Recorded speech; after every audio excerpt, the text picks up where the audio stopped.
আসসালামু আলাইকুম। আশা করছি সবাই ভালো আছেন। আমরাও আল্লাহর রহমতে ভালো আছি। রান্নার আয়োজন করতেছি। আজকে একদম শর্টকাট রান্না করব।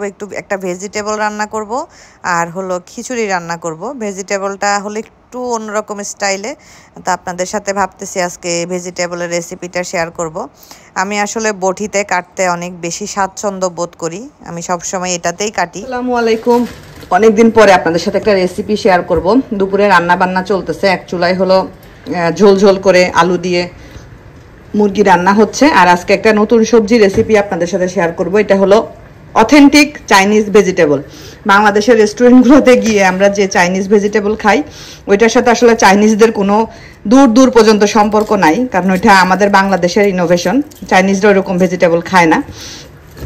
তো এটাই হলো অরিজিনাল চাইনিজ ভেজিটেবল।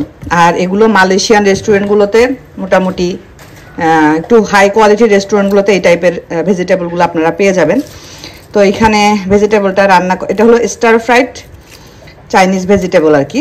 তো এখানে যে বাঁধাকপি এভাবে করে কেটে নেওয়া হয়েছে, ব্রোকলি, তারপরে লং বিন, তারপরে বেবি কর্ন, তারপরে হলো আমি শেপটা দেখাই দিচ্ছি, ক্যারট, তারপরে আছে কলিফ্লাওয়ার। আমি যেহেতু ইংলিশে বলে ফেলছি তাই সব কিছু ইংলিশে বলার চেষ্টা করতেছি। কলিফ্লাওয়ার এই যে একটু এরকম শেপে কাটবেন। এই হলো সবজি।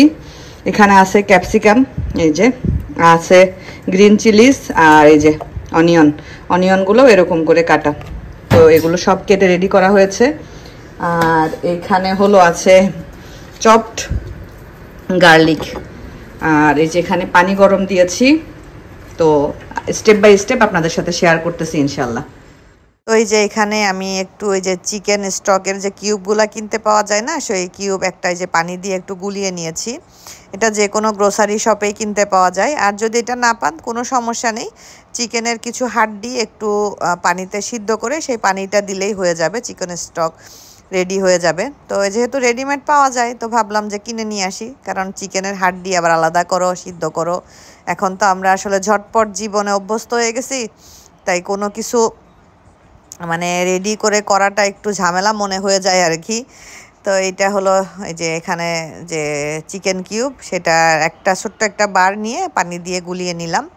আর এখানে যে 1 চা চামচ মতো কর্নফ্লাওয়ার অল্প একটু পানি দিয়ে গুলিয়ে নিয়েছি, এটাও লাগবে। তো সবজির বাকি প্রসেসিং আস্তে আস্তে আপনাদের সাথে শেয়ার করতেছি। তো এই যে সবজি টবজি তো সব সুন্দর করে কাটা হয়ে গেছে।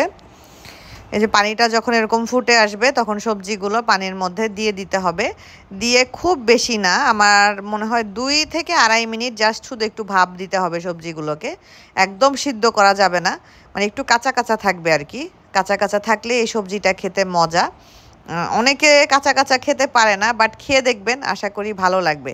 কারণ এটা আসলে মালয়েশিয়ান রেস্টুরেন্টের অথেন্টিক একটা সবজির রেসিপি আপনাদের সাথে শেয়ার করতেছি।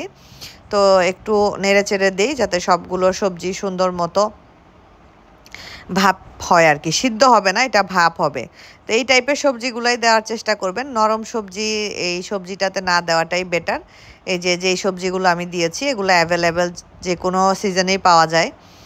তো এই যে সুন্দর ভাপ দিয়ে নিয়েছি, এখন ঠান্ডা পানি দিয়ে খুব ভালোভাবে সবজিগুলোকে ধুয়ে ঠান্ডা করে নিতে হবে। এটা সাথে সাথেই করতে হবে, একটা স্ট্রেনারের সাথে সাথে ঢেলে ফেলে এভাবে করে পানি দিয়ে খুব সুন্দর করে এটাকে ঠান্ডা করে নিতে হবে। তো সবজিটার ওদিকে ঠান্ডা করে নিয়েছি। এখন এই যে তেলের মধ্যে চুলার হিটটা হাই হিট থাকবে। আমি এখানে এই যে একদম রসুন ছোট ছোট ছোট ছোট করে কুচি করে নিয়েছিলাম। তো সেই রসুন কুচিটা আমি যে তেলের মধ্যে দিয়ে দিলাম। যখন একটু ব্রাউন কালার হয়ে আসবে তখন এখানে আমি সেই যে কেটে রাখা পেঁয়াজ কিউব করা, তারপরে কাঁচামরিচ, ক্যাপসিকাম আর সিদ্ধ করা সবজিটা দিয়ে দিলাম। উপর থেকে এখন আমি দিয়ে দিচ্ছি যে চিকেন স্টকটা। খুবই সিম্পল একটা রেসিপি, মানে এর চাইতে সিম্পল রেসিপি আর হয় না। দিয়ে দিচ্ছি soya sauce, light soya sauce, এটা কিন্তু ঠিক সয়া সস না। এই জন্য যখন সয়া সস দিবেন তখন লবণটা দেওয়ার ক্ষেত্রে একটু খেয়াল রাখবেন। এটা হলো ওয়েস্টার সস। এই সস দুইটা অবশ্যই দেওয়ার চেষ্টা করবেন, কারণ এই সবজিটার মেন টেস্ট হলো এই সসে। আর লবণটা একটু ব্যালেন্স করে দিবেন, কারণ সয়া সসে কিন্তু লবণ থাকে। তো এটা একটু বুঝে শুনে দিবেন। তো মোটামুটি এখন এটাকে একটু নেড়ে চেড়ে, চুলার হিটটা কিন্তু হাই হিটে দেওয়া আছে। এখন সুন্দর করে সব কিছুর সাথে মিশিয়ে এভাবে করে নেড়ে চেড়ে একটু মিশিয়ে নেওয়ার চেষ্টা করবেন, এতে করে সব সবজিগুলো সুন্দর মতো একদম সসের সাথে মিশে যাবে। কালারটাও কিন্তু খুব সুন্দর লাগতেছে, কারণ সবজিগুলো তো অনেক কালারফুল। এই সবজিটা আপনারা পোলাওয়ের সাথে খুব মজা করে খেতে পারবেন, খিচুড়ির সাথেও খাওয়া যাবে। তো এই যে একদম হয়ে এসেছে, এই পর্যায়ে আমি এই যে অল্প একটু যে 1 চা চামচ মতো যে কর্নফ্লাওয়ার পানিতে গুলিয়ে রেখেছিলাম সেটা দিয়ে দিলাম, দিয়ে হালকা আর একটু নেড়ে চেড়ে চুলাটা বন্ধ করে দিব। হয়ে গেছে সবজি। দুপুরবেলা খাওয়া দাওয়া শেষ করে একটু রেস্ট নিয়ে তোষানকে একটু ওর এক্সামের জন্য রিভিশন দেওয়ালাম। তারপরে আমরা আমাদের নিচে এসেছি। নিচে এসে দেখলাম যেখানে নতুন অনেক গাছ লাগানো হয়েছে, এই যে মেহেদি গাছ, তারপরে এখানে দেখলাম যে মরিচের গাছ, সুন্দর মরিচ ধরেছে, এই যে মরিচ ধরেছে। তো এগুলা দেখতে ভালোই লাগতেছিল বিকালবেলা, যেহেতু বিকালের আবহাওয়াটা আজকে সুন্দর। আর এইখানে তোষান তাবিব খেলা করতেছে, আরও একটা ফ্যামিলি এসেছে। নর্মালি এই প্লেগ্রাউন্ডে খুব একটা বাচ্চারা আসলে আসে না, তো ওদের 2 ভাইকে নিয়ে আসছি। তোষানেরও তো কালকে এক্সাম শেষ, সোনার বাংলাদেশ। ওর এক্সাম শেষ হলে আমি খুব বেশি হ্যাপি হই, কারণ হলো আমার মনে হয় যে আমার এক্সাম শেষ হয়েছে, কারণ ওর এক্সামে ওর রুটিন অনুযায়ী আমাকে চলতে হয়। আর এই যে এখানে 2 ভাই, আসলে ভাই বোন এই ছোটোবেলায় মারামারি দুষ্টামি মানে ঝগড়াঝাটি হবেই হবে, হয় না যে এমন কোনো ফ্যামিলি নাই। তো সেটা আমার বাসায়ও ব্যতিক্রম না। 2 ভাই খেলতেছে খেলতেছে সুন্দর লেগে গেল। এটা আমি আমার ভাইয়া আর আমার মানে ছোটোবেলার চিত্রটা দেখতে পাই আমি ওদের 2 জনের মধ্যে। কারণ আমার ভাইয়ার সাথেও আমার এরকমই সম্পর্ক ছিল, বিশেষ করে আমি বেশি ঘ্যান ঘ্যান করতাম, ভাইয়া এরকম না, ভাইয়া একটু চুপচাপ টাইপের ছিল। তো ওরা প্লেগ্রাউন্ডে খেলতেছে, তো আমি ভাবলাম যে এই সুযোগে গিয়ে আপনাদের ভাইয়াকে অফিস থেকে নিয়ে হলো ইয়েতে যাব, একটু সুপার শপে যাব বাসার পাশে, টুকটাক কিছু কেনাকাটা করতে হবে। তো ইদানিং আপনাদের ভাইয়াকে অফিস থেকে দেখা যায় যে আমি পিক করি, আমি নিয়ে আসি, ভালো লাগে আমার, এতে করে আমার একটু গাড়িটা চালানো হয়ে যায় আর আপনাদের ভাইয়াকেও নিয়ে আসা হয়ে যায় আর কি। আমাদের এই রোডটা যেহেতু কনজাস্টেড, আমাদের এই রোডটা থেকে বের হওয়া ঢোকা একটু আসলে টাফ, এটা একটু বুঝে শুনে করতে হয় আর কি। তো আসলে ড্রাইভিংটা একটা ইম্পর্ট্যান্ট বিষয়, এটা অনেক দিন ধরেই ভাবতেছিলাম শিখি এই সেই, হঠাৎ করে জানি মাথায় কি ভূত চাপলো, মনে হলো যে না এবার শিখেই ফেলি। তো সেই যে শিখেই ফেলি ভূতটা ভালোই চেপেছিল মাথায়, তো সেটা আল্লাহর রহমতে ভালোভাবেই শিখে ফেলেছি। আমাদের নিচে আসলে এখন পরিবেশটা একটু থমথমে, মানে সিকিউরিটিটা অনেক বেশি স্ট্রং হয়েছে, আগেও সিকিউরিটি অনেক বেশি স্ট্রং ছিল, এখন আরও বেশি স্ট্রং হয়েছে। কারণ হলো আপনাদেরকে তো বলেছি যে এত বড় একটা ইনসিডেন্ট আমাদের নিচে ঘটে গেছে। বাংলাদেশ হলে পুরো মানুষজন জড়ো হয়ে যেত, কিন্তু এখানে একটা ফ্ল্যাটের একটা টেনেন্ট বা একটা ওনারও জানতে পারে নাই যে নিচে কি হয়েছে। আমিও জানতাম না যদি না বা আমার বাসায় এরকম হঠাৎ কলিং বেলটা বাজতো। হঠাৎ কলিং বেলটা বাজাতে আমি জেনেছি, জিজ্ঞেস করতে যাওয়ার ফলে আমরা ওনাদের কাছ থেকে জানতে পেরেছি আর কি। তো যাই হোক, চলুন যাই। আপনাদের ভাইয়াকে অফিস থেকে নিলাম, নিয়ে চলে আসছি হলো মিমিজুতে আসছি, একটু নুডলস নিব। নুডলস খাইতে ইচ্ছা করছে হঠাৎ করে অনেক বেশি, মানে এমনি নুডলস যেটা ওই যে সবজি টবজি দিয়ে রান্না হয় ওইটা, ওরকম নুডলস। পেয়ারা আছে, 2টা আছে এখনো। এটা হলো লিচুর মতো একটা ফল, এটাকে বলে লঙ্গন বা কাঠ লিচু এটাও বলা যায়। চলো একটু ওদিকে দেখি নতুন কিছু আছে কিনা। তো আমরা মিমিজুতে আসলে এই সাইডটাতে একটু আসি, মানে এই যে পিস্তাচিও। তো সানা কালকে টিফিনের জন্য কিছু নিবা? পিস্তাচিওতে আমরা একটু আসি, কারণ পিস্তাচিওর সব কিছু অনেক মজা, খাইতে ভালো লাগে। কি নেওয়া যায়? টিফিনের জন্য এগুলা কি? স্প্রিং অনিয়ন, এটা তো খাবে না ও, তো এই যে ইয়ে খাবে মনে হয়, এটা কি বলে, এটা কেমন? স্প্রিং অনিয়ন নিউ প্রোডাক্ট, ওদের নিউ লঞ্চ প্রোডাক্ট। নিয়ে যাও, টেস্ট কেস হিসাবে দেখতে পারো, ট্রাই করে। আর ওই যে ইয়ে নেই অন্য তোষানের জন্য, ইয়ে নেই কি জানি বলে,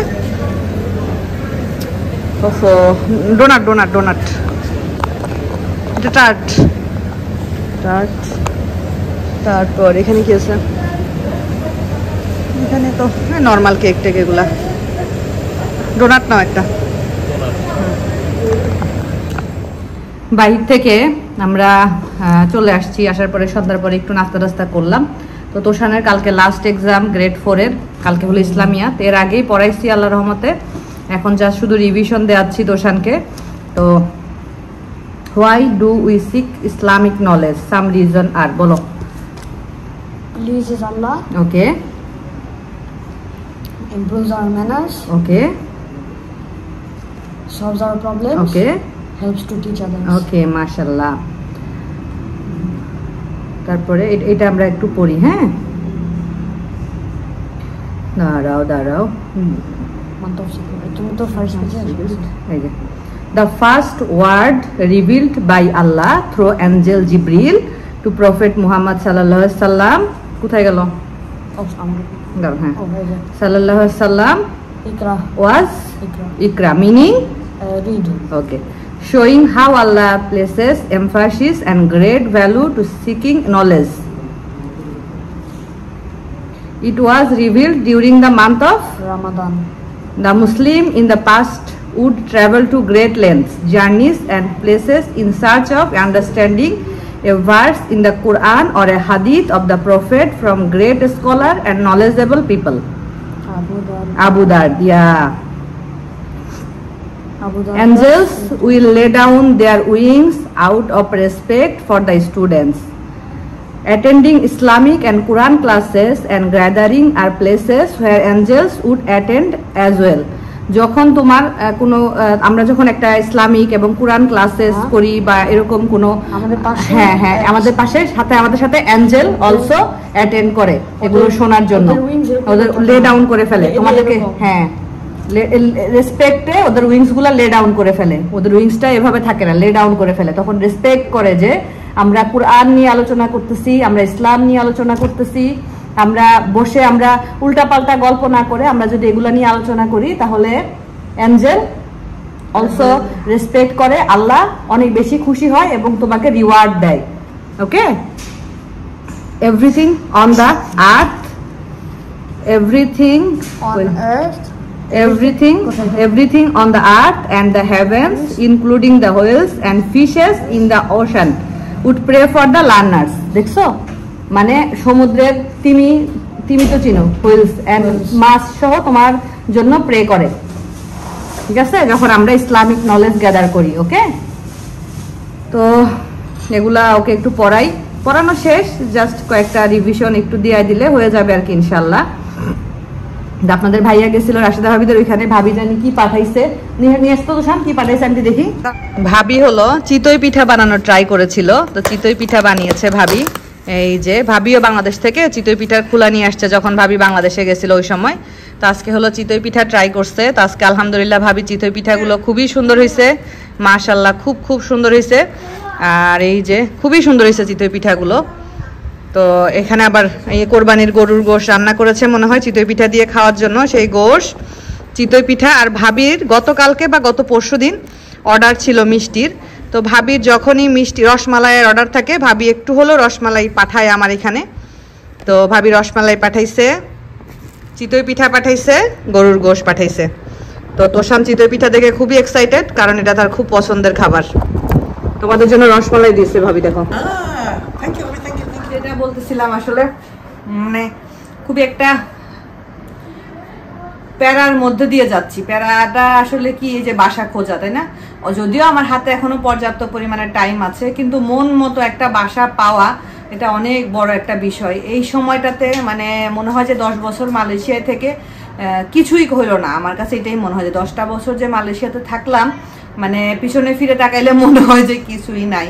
কারণ সত্যি কথা বলতে যদি অন্য কোনো দেশে থাকতাম তাহলে মনে হয় একটা মাথা গোঁজার ঠাঁই অন্তত হয়ে যেত। 10 বছরে প্রচুর পরিমাণের বাসা ভাড়া মালয়েশিয়াতে দেওয়া হয়েছে, তারপরেও সব কিছুর জন্য আলহামদুলিল্লাহ। কিন্তু মাঝে মধ্যে মনে হয় না যে এটা কি আসলে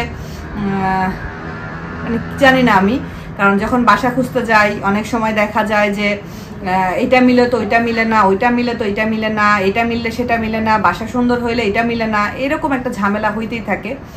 আর ভালোও লাগে না আসলে বাসা চেঞ্জ করতে। তো 10টা বছর এখানে আছি, যদি একটা মাথা গোজার ছোট্ট একটা আমাদেরকে যদি এখানে পার্মানেন্টলি থাকার ভিসা দিত, কখনোই দিবে না। মালয়েশিয়াতে ফরেনাররা পার্মানেন্টলি থাকতে পারে না, প্রত্যেক 2 বছর পর পরে আমাদের ভিসা রিনিউ হয়। তো যেহেতু আমাদের এখানে পার্মানেন্টলি থাকার কোনো পসিবিলিটি নাই, সেখানে তো এখানে প্রপার্টি কেনার কোনো প্রশ্নই আসে না। কালকে যদি মালয়েশিয়ান সরকার বলে যে না আপনাদের এই কোম্পানিকে আর ভিসা দিব না বা আপনাদেরকে ভিসা দিব না, যেটা যে কোনো কারোর সাথে হতে পারে, আমাদেরকে চলে যেতে হবে। তো তুষারের বাবার জবটা আনসার্টেইন না, কারণ ও তো শুধু মালয়েশিয়ান বেসড কোম্পানির জব না, ওর তো ইন্টারন্যাশনাল। ও অন্য যে কোনো জায়গায় ইনশাআল্লাহ যেতে পারবে, বা কোনো জায়গায় না যাক, বাংলাদেশে চলে গেলে ওখানেও তো, ওখান থেকে তো এখানে ট্রান্সফার হয়ে এসেছে। কিন্তু খারাপ লাগে অনেক যে এত 10 বছর ধরে থাকলাম, একটা ছোট্ট যদি মাথা গোঁজার ঠাঁই হতো তাও মনে হয় মনকে সান্ত্বনা দিতে পারতাম। যাই হোক, যা হয়নি তা নিয়ে চিন্তা করে কোনো লাভ নাই, যেটা আছে এটা নিয়ে আমি শুকরিয়া, আলহামদুলিল্লাহ। কিন্তু এই বাসা চেঞ্জ আমার একদমই পছন্দ না, একদমই ভালো লাগে না। সব কিছু মিলায় আসলে বাসা খোঁজা, আমি খুঁজি মেনলি, দেখতেও যাই আমি, আপনাদের ভাইয়া অনেক সময় পারে, অনেক সময় পারে না, কারণ দেখা যায় অনেক সময় টাইমে মিলে না, আমাকেই গিয়ে কথা বলতে হয়, আমাকে গিয়ে দেখতে হয়। এই কারণে এই বিষয়টা যেহেতু আমি ডিল করি, আমার খুব প্যানিক লাগে আর কি। আবার অনেক সময় দেখা যায় যে অনেকে ফরেনার শুনলে, ফরেনার আমাদের ওনাররা বাসা ভাড়া দিবে না। অনেক জায়গায় আছে যে ফরেনাররা অ্যালাউ না। কেন অ্যালাউ না? ওই যে অনেক সময় ফরেনাররা অনেক অকারেন্স করে চলে যায়, এই কারণে ফরেনাররা অ্যালাউ না। তো এটা আসলে ওনারদের দোষ না, এটা হলো যারা এরকম করেন আমি তাদের দোষই বলবো। একটা ওনার যখন তার সাথে কোনো কিছু ঘটে তখন তো অবশ্যই তার সেকেন্ড টাইম একটা ফরেনারকে, কারণ আপনি ফরেনার, আপনি কোনো কিছু করে চলে যেতে পারবেন। আর যদি আপনি লোকাল হন, আপনার তো যাওয়ার কোনো ওয়ে নাই, আপনার পার্মানেন্ট অ্যাড্রেস এখানে অবশ্যই থাকবে, যেভাবে না যেভাবে আপনাকে ক্যাচ করতে পারবে। যাই হোক, ব্যাপার না, আল্লাহ অবশ্যই মিলাই দিবে ইনশাআল্লাহ। কিন্তু আপনারা দোয়া করবেন আল্লাহ যেন মন মতো একটা বাসা মিলাই দেয়। আসলে মালয়েশিয়া আসার পর থেকে বড় বাসায় থেকে অভ্যস্ত, তো এখন বেশিরভাগ নতুন ফ্ল্যাটগুলোতেই বাসাগুলো খুবই ছোট ছোট। তো ওই ছোট বাসাতে আসলে মানে মনটা সায় দেয় না, এত বড় বাসায় থেকে অভ্যাস। যেখানে 1400, 1450, 1300, 1350 স্কোয়ার ফিটের বাসায় থেকেছি আল্লাহ রহমতে, আলহামদুলিল্লাহ। সেম রেন্ট দিয়ে যদি আমার এখন নতুন বিল্ডিংগুলোতে 850, 900 স্কোয়ার ফিটের বাসায় উঠতে হয়, তাহলে মনটাও মানে না আর ভালোও লাগে না। তো যাই হোক, সবাই ভালো থাকবেন, সুস্থ থাকবেন, আমার জন্য দোয়া করবেন। আজকের মতো বিদায় নিচ্ছি, আল্লাহ হাফেজ।